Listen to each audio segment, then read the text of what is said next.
आप सभी लोगों का बहुत बहुत स्वागत है। ज़िंदगी में आगे बढ़ने के लिए यानी यूपीएससी के अंदर अगर हम तैयारी करते हैं, किसी भी पोस्ट के लिए करते हैं, तो मानी सी बात है हमें लगातार काम करना पड़ेगा। हमें एनर्जी चाहिए होगी, पॉजिटिविटी की ज़रूरत पड़ती ही है, दूसरों के सहारे की भी ज़रूरत पड़ती है कि लोग अगर हमें सफलता नहीं मिल पा रही है तो कम से कम सहारा तो दें। तो ऐसे में ये मूल्यांकन, धैर्य, आत्मविश्वास और कल्पना, इस संबंध में कुछ बातें आपके सामने रखी जाएगी। पहली बात, मूल्यांकन। अगर हम तैयारी कर रहे हैं या समाज के अंदर हम जीवन जी रहे हैं तो हमें मूल्यांकन करने में बहुत तेज़ होना चाहिए। मूल्यांकन का मतलब ये होता है कि हमारे अंदर इवेल्युएट करने की, किसी को भी जज करने की, किसी भी चीज़ की महत्ता को समझ लेने की शक्ति डेवलप करनी चाहिए। हम ये समझ लें कि हमको कहाँ से क्या मिल सकता है या मिलेगा, या किस चीज़ के अंदर एसेंस कहाँ पर है।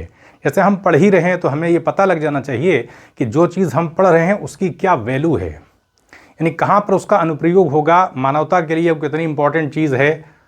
यानी हर चीज़ के अंदर अपनी एक क्षमता होती है, कार्य क्षमता होती है। अब सोसाइटी की भी हो सकती है, व्यापकता भी हो सकती है और कम व्यापक भी हो सकती है चीज़, यानी प्रभाव बहुत व्यापक भी हो सकता है, कम भी हो सकता है। तो मूल्यांकन करके, यानी हमारे अंदर अगर ये गुणवत्ता विकसित हो गई तो हम चाहे यूट्यूब वीडियो देख रहे हों या कहीं कुछ भी हम कर रहे हैं, हम उसी वक्त समझ जाएंगे कि हमें कहाँ क्या मिल सकता है, हम किस चीज़ को कहाँ से प्राप्त कर सकते हैं, किसकी प्रासंगिकता क्या है, किसकी वैल्यू कितनी है।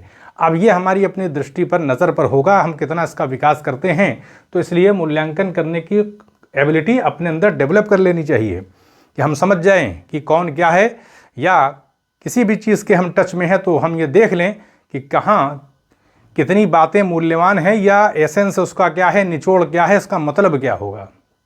उससे क्या होगा कि हम बहुत सारी चीज़ों को छोड़ सकते हैं, क्योंकि सिविल सेवा में तैयारी करते वक्त बहुत सारी ऐसी भी हम तैयारी करने लगते हैं, उन सारी बातों को भी तैयार करने लगते हैं जो एग्ज़ाम में आती नहीं हैं।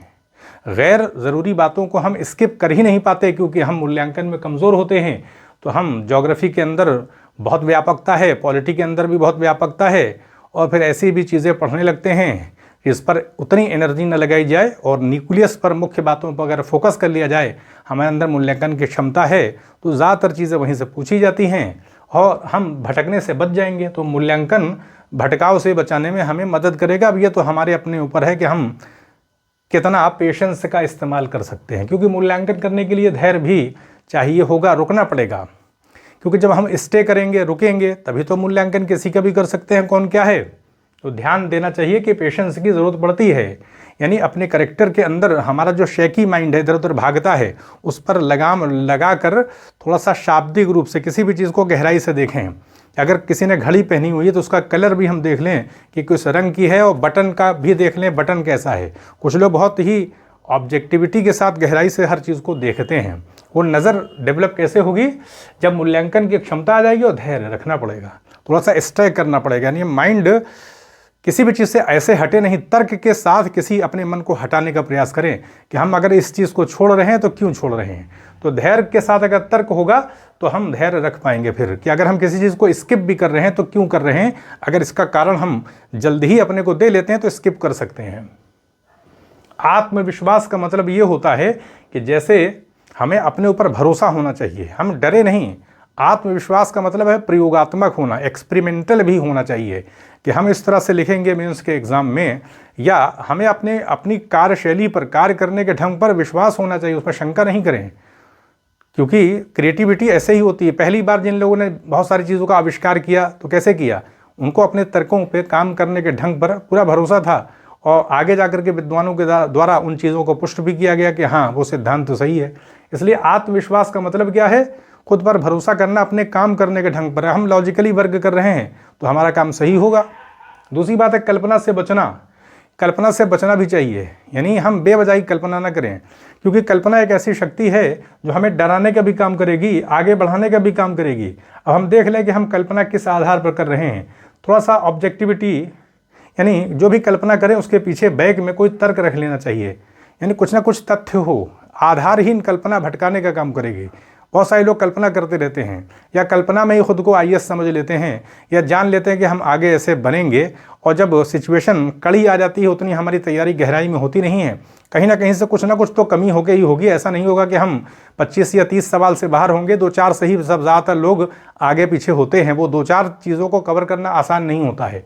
तो इसलिए हमारी असफलता बहुत दूर जाकर नहीं होगी, कम अंकों से, 2 नंबर से, 2 सवालों से, 4 सवालों से पीछे होते रहेंगे हम, लेकिन हमारा साल जाएगा उसमें। तो इसलिए कल्पना, क्या होगा क्या नहीं होगा आगे, इस तरह की कल्पना करने से क्या मतलब है। संसार में आ गए, आप तैयारी कर रहे हैं, होगा नहीं होगा, 2 ही विकल्प हो सकता है बस। तो इसलिए प्रेशर लेने की ज़रूरत क्या है, 2 से ज़्यादा कुछ होगा नहीं। और जीवन में ऐसा हो नहीं सकता कि हम सिर्फ एक पद पाके ही सब कुछ कर सकते हैं, ऐसा नहीं हो सकता।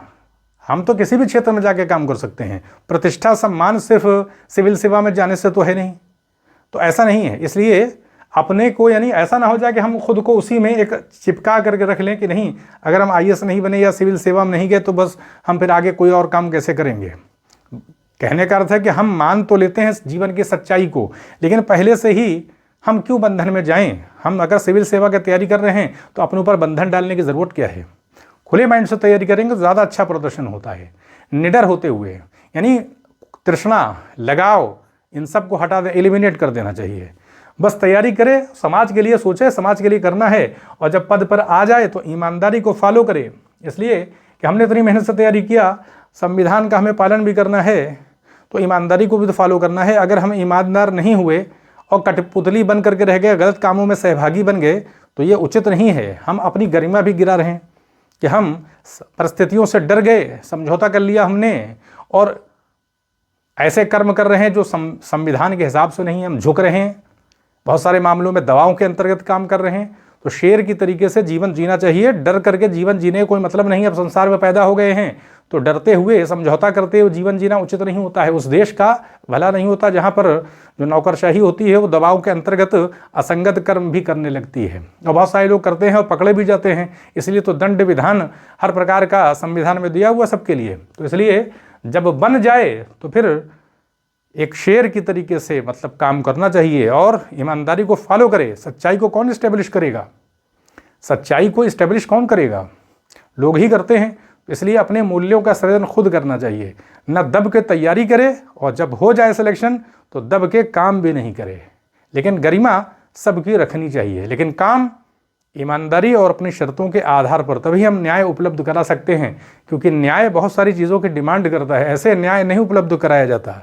उसके लिए पारदर्शिता चाहिए होती है, और पारदर्शिता के लिए हिम्मत चाहिए होती है। उसको लागू करवाने वाला एक जज्बा चाहिए होता है, जो सबके मिलने से पैदा होती है वो शक्ति। अगर सारे सिविल सेवा में जितने चयनित लोग हैं, एस्पिरेंट हैं, अगर वो ठान ले तो किसी भी देश का भविष्य बदल सकता है। तो इसलिए न तो दबाव में तैयारी करे, और जब हो जाए तो नैतिकता को, यानी जो सच्चाई है उसको इस्टेब्लिश करने का काम करे, लोगों को न्याय उपलब्ध कराए। तो यहीं पर अनुमति दें। आप सभी लोगों का बहुत बहुत धन्यवाद।